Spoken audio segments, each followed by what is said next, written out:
Hi, Anthony. Hi, Anthony. Hi, Anthony. It's a typical day in Anthonyland, where everything, well, it all goes Anthony's way. Life here is perfect. If I want ice cream, it appears. If I want a cow to put on a cape and fly over the sun, it happens. I can effortlessly get anything I want. Ew, what's this? Toxic green goo seeping in from the real world? This can't be happening. If it keeps spreading, our perfect world will be destroyed. I've got to convince the people of the real world to stop this before it's too late. Ugh, what is this place? It's so stinky. People are polluting the real world so much that it's dripping into Anthonyland. If I'm going to save my world, I'm going to need to persuade people to change their ways and clean up the real world. Hey, excuse me. Can I have a moment of your time? Why won't anyone listen to me? Things sure don't work the same here. Well, if I'm going to save Anthonyland, I need to learn how to persuade real people to change their ways. But where do I start? Want to become a top-notch persuader? Well, yes, I do. I need to master the art of rhetoric at the public library. Okay. I'll be studying the techniques of history's greatest persuaders. Join me on this journey to save Anthonyland by mastering the art of argument.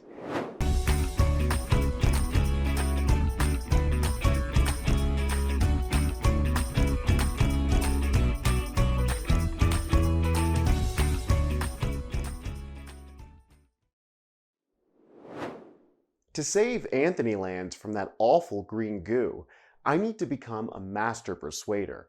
So I'll study the most powerful persuasive arguments from history to learn from the greats.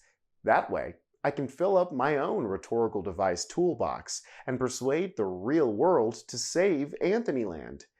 And I know just where to start. You read the Declaration of Independence last week, right? In it, the Founding Fathers were addressing two key groups: the British government, to justify breaking free from British rule, and the American colonists, to unify them in the fight for independence. So, why am I studying this now? Well, the Declaration of Independence is a masterclass in rhetoric. If I can understand how the Founding Fathers crafted such a powerful argument, I'll be one step closer to convincing people to save Anthonyland. Let's start with a quote that lays the foundation for the Declaration's argument and principles. We hold these truths to be self-evident, that all men are created equal, that they are endowed by their Creator with certain unalienable rights. Why do you think the Founding Fathers mentioned a Creator here? How might this have impacted the audience at the time? Pause the video while you think.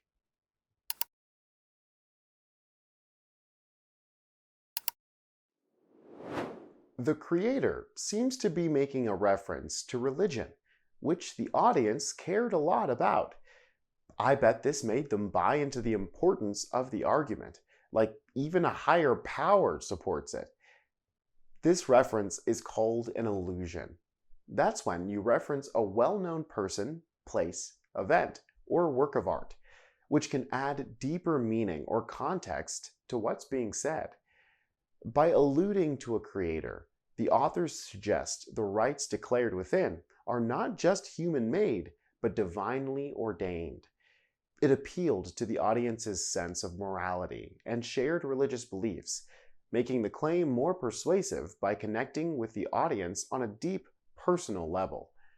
So, if I want to connect with my audience on a deeper level and make my argument more compelling, I can use an allusion to something they value or believe in, just like the Founding Fathers did. But the Founding Fathers didn't stop there. Let's explore another masterful use of a rhetorical device. He has refused his assent to laws, the most wholesome and necessary for the public good. He has forbidden his governors to pass laws of immediate and pressing importance. He has refused to pass other laws for the accommodation of large districts of people. He has called together legislative bodies at places unusual, uncomfortable, and distant. What did you notice about the beginning of these sentences? And how does that affect you as a reader? Pause the video while you think.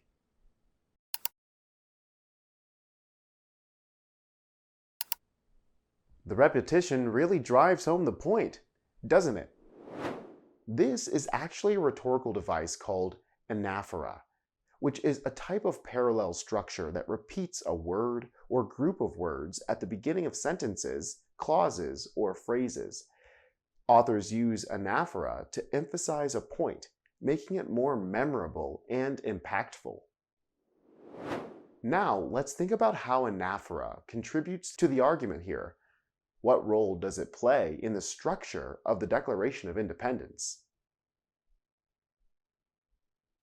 Well, the repetition highlights the evidence of numerous grievances against the king, emphasizing the persistence and widespread nature of the issues.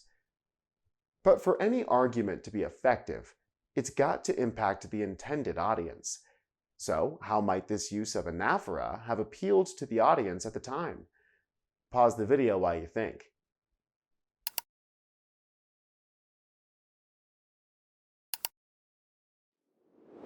Repeating "he has" over and over makes it feel so urgent and like this pattern needs to come to an end. It appeals to the audience's sense of injustice, rallying them to the cause by showing an ongoing cycle of neglect and abuse. The repetition makes the argument more memorable and impactful. So, if I want to emphasize a series of points, I can use anaphora to drive my message home too. But the Founding Fathers had even more tools in their rhetorical toolkit. Let's check out another quote. "The Crown has usurped the legislative powers, repeatedly, and with no regard for our laws." What do you think the Crown refers to in this context? The Crown refers to the British monarchy, or government, which means this quote uses metonymy, a type of metaphor where authors replace a word with a related word or concept. So the Crown here is taking the place of the British government. They're not literally talking about the crown on the king's head. Instead, the Crown is acting as a representative for the whole government. But why did the authors use metonymy? How does it enhance this argument? And what impact does it have on the audience? Pause the video while you think.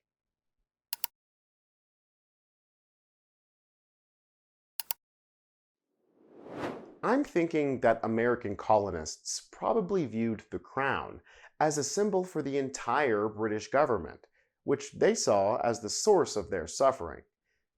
Thinking about the entire British government might have felt like an abstract and overwhelming target to blame for their suffering.